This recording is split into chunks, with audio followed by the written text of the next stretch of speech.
Hi guys, and welcome to another episode of Kabir Considers.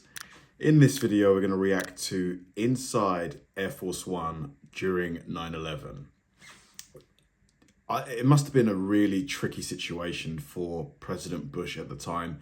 You know, I think he was visiting a school. I think the first time he heard it had happened, I think he was doing a school visit. He was giving a speech to young kids, and to hear that, your most famous city, one of the most famous buildings in your most famous city, has just been destroyed, hit by two planes with potentially thousands of casualties.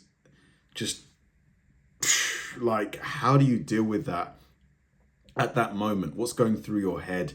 And then obviously he's immediately, moved from that school into Air Force One to get to, I don't know, with the Pentagon, because the Pentagon was attacked as well at the same time. So where would he have gone? Would he have just stayed in the air? Or would there's probably maybe the White House, probably return him to the White House. But that journey must have been quite tense. You're gathering intel. What happened? When did it happen? Who did it? Just so many questions. Yeah, happened at 9 o'clock, didn't it? At exactly 8:32 a.m. on a sunny morning in 2001, President Bush leaves his room at the Colony Beach Resort in Florida and gets into his presidential limousine heading to a local elementary school. The reason for this visit is that he's promoting a new education program. On the scale of priority, this is the kind of event that would be forgotten by history. However, just minutes before Bush arrives at the school, a breaking news message makes the rounds. One that will forever change the course of history. At 8:46 a.m., Flight 11 crashes into the North Tower of the World Trade Center. And the news of this event spreads in a, until then, historically unprecedented manner. Just 1 minute and 28 seconds after the impact, a camera crew from WNYW goes on air. Tim, just a few moments ago, something believed to be a plane crashed into the South Tower of the World Trade Center. At 8:49 a.m., CNN pauses their programming to cover the crash, followed by CNBC, Just ABC, every network. NBC, CBS, Fox News, and international television stations. In less than 10 minutes, the eyes of the whole world were focused on New York City. However, nothing is known about the causes at this point in time, and speculation about a possible accident is circulating in Sarasota. This is a big deal because this was before social media. This was before the internet, really. The internet as in the internet we know today. So for it to happen this quick, it's quite impressive. The news getting around the world, I mean. Where Bush is preparing to head into the school. Right along Bush's side is White House Press Secretary Ari Fleischer, who throughout the day is taking handwritten notes that reveal how everything unfolded from the president's perspective, with White House Chief of Staff Karl Rove informing the president about the impact just before he heads into the school for the event. As the nation listens to TV anchors speculating potential reasons for the crash, the president listens to school children reading stories. There's still the possibility that it could all be just a tragic accident, but a few minutes later, this possibility can be ruled out. At 9:03 a.m., United Flight 175 heads for the South Tower. Exactly 2 minutes elapsed as the news circulated among reporters and White House staff, with the president being one of the few people unaware of what's going on, until eventually the White House Chief of Staff leans Whispers into in his Bush's ear. ear and says, "A second plane hit the second tower. America is under attack." Damn. A few miles away at this time, a US government-modified Boeing 747 with the usual call sign Air Force One prepares to take the president back on a short journey to Washington, D.C. What no one can predict at this point is that the president will be on that plane for much longer today. After the school event was cut short, senior White House staff gathers in an adjoining classroom for a briefing, following the news on TV, much like the rest of the country, and an initial statement was prepared. Today we've had a national tragedy. Simultaneously, the Air Force is clearing the way for a seamless flight of the presidential plane. Man, this whole event really changed everything. I have vague memories of going on holiday before 9/11, and the airport security was just way more lax, way more relaxed. You could take, we would take, so much stuff on there in the hand luggage that's not allowed now. There was way fewer checks. It really just, it did change history. I need you guys to keep a good eye on Air Force One today. Make sure that it gets priority. They're going to probably be taking off early here to come back to Washington, D.C. So is there any way that you can help us out on that?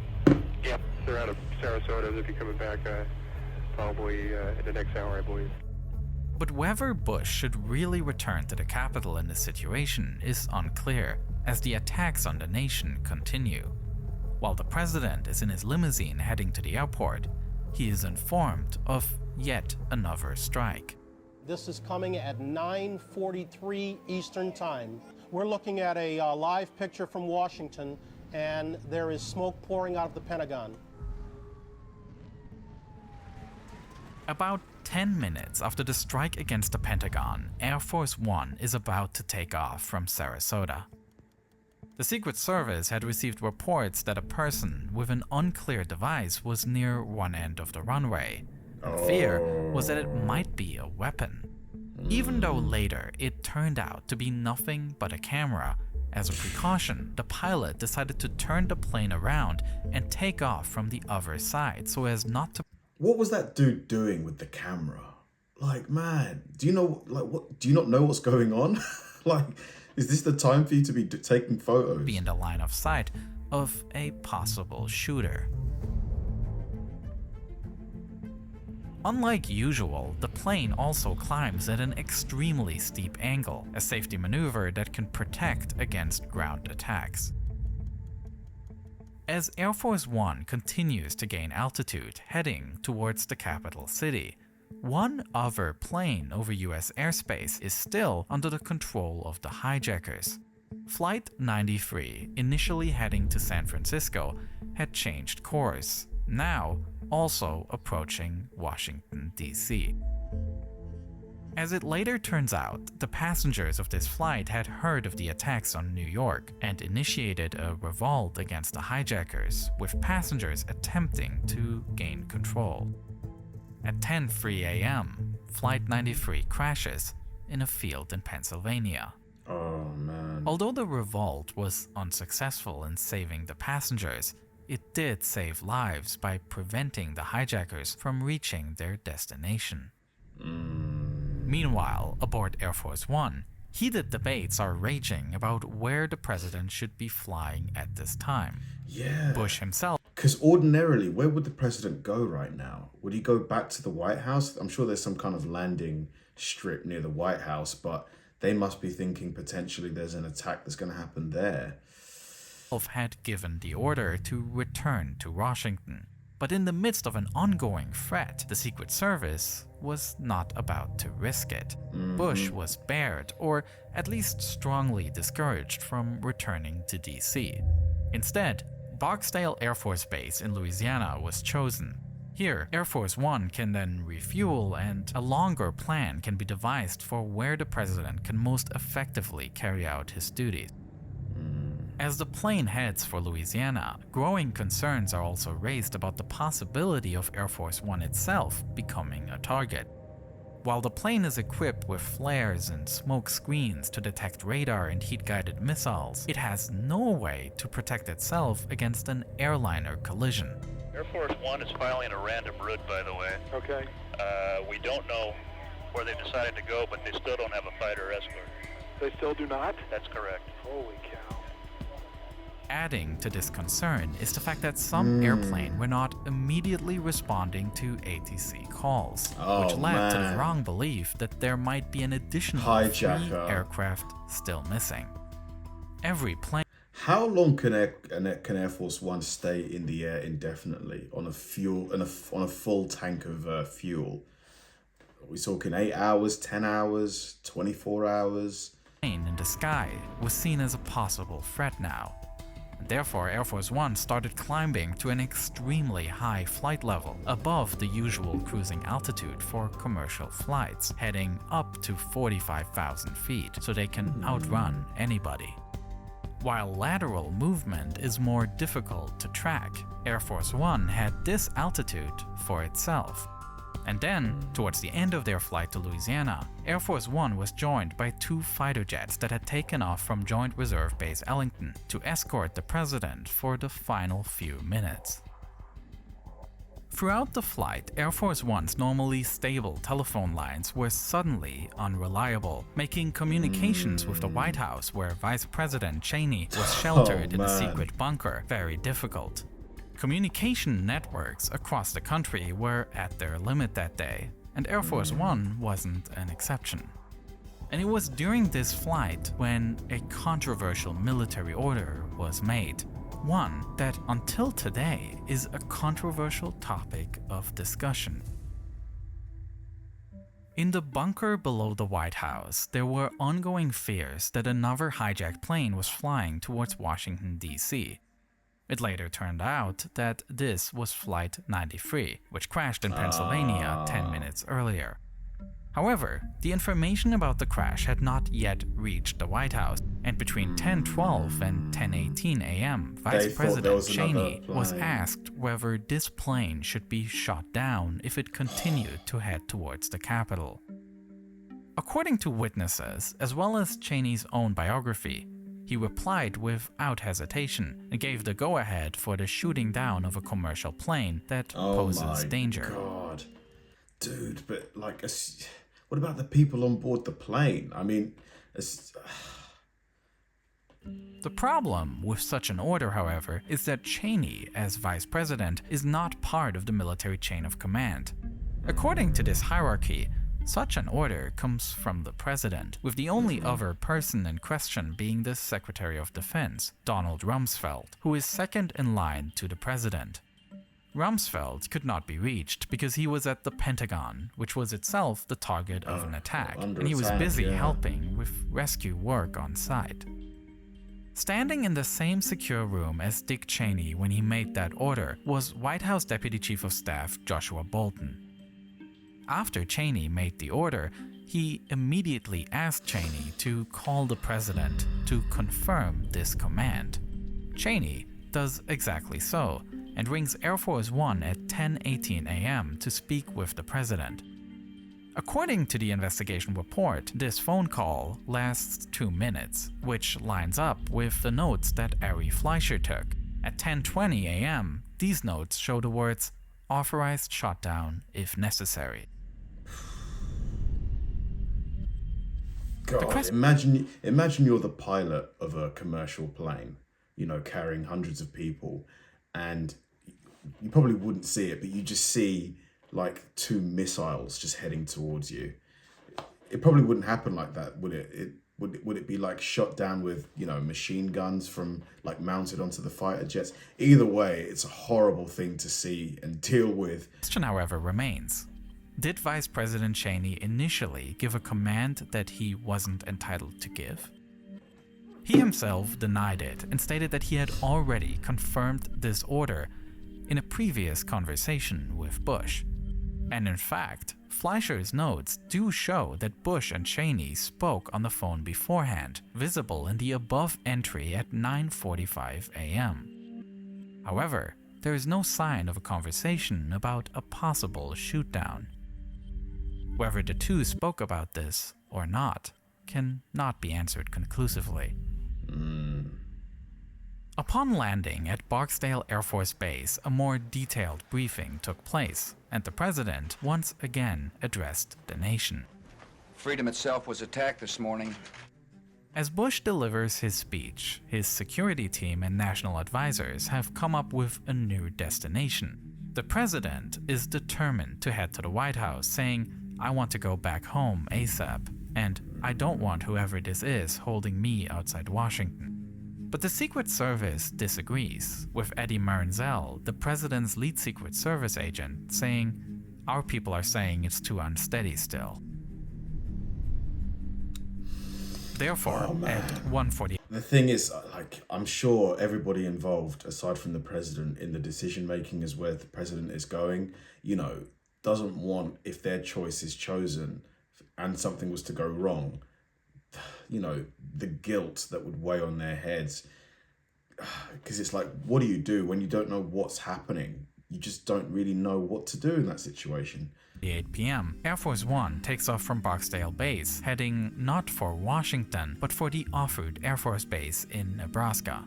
The reason they decided to go here is that this base has the US Stratcom bunker, an immensely protected underground compound with advanced communication capabilities.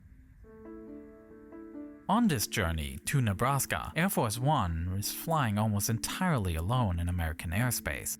Already at 9:45 a.m., Everything 1 grounded. hour after the first strike, a complete closure of all US airspace was ordered, after which aircraft had to land at the nearest possible airport.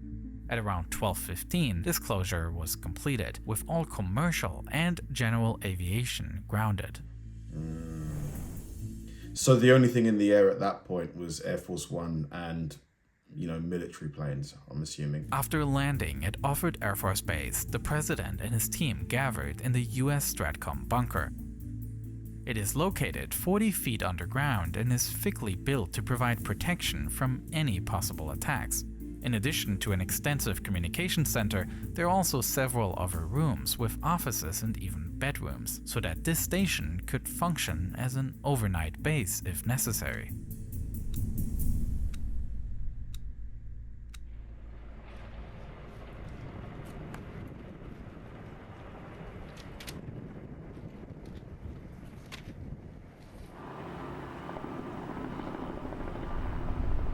At 4:36 p.m., the active attacks on the nation seem to have come to an end, and the security situation allows the president to take his third flight of the day. Air Force One departs, bound for Joint Base Andrews.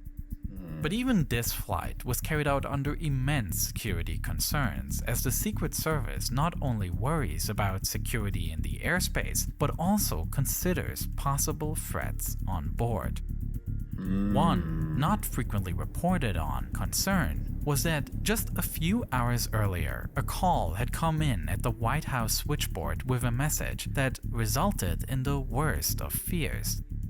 The message on the call was "Angel is next." Which is, Angel is the internal code word for Air Force One. And what is especially concerning is the fact that this code word was not publicly known, leading Secret Service agents to suspect an insider might be plotting an attack on the plane.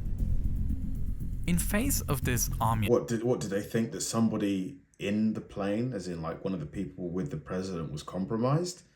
Or that maybe the plane had some kind of booby trap in there? Because I suppose this plane is huge. There would be plenty of space if somebody wanted to hide something for them to do that. But how many people have access to Air Force One? Very, very few. And they've all probably been heavily checked and are under scrutiny. In its message, the Secret Service decided to permanently station agents in the aisle of the presidential area.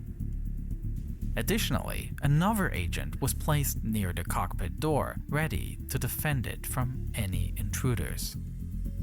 In the later investigation into the events of September 11, it'll appear that a number of misunderstandings had led to this warning, and that these exact words were not uttered on the phone.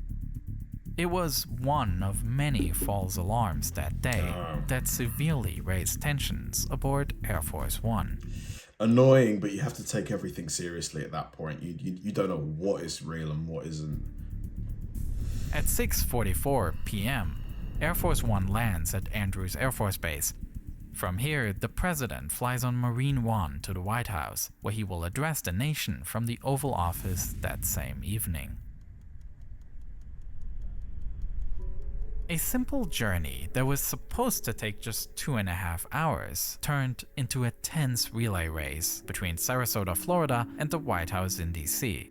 All in all, it took more than 9 hours, a time period in which thousands of lives were lost in an attack that will shape the next decades.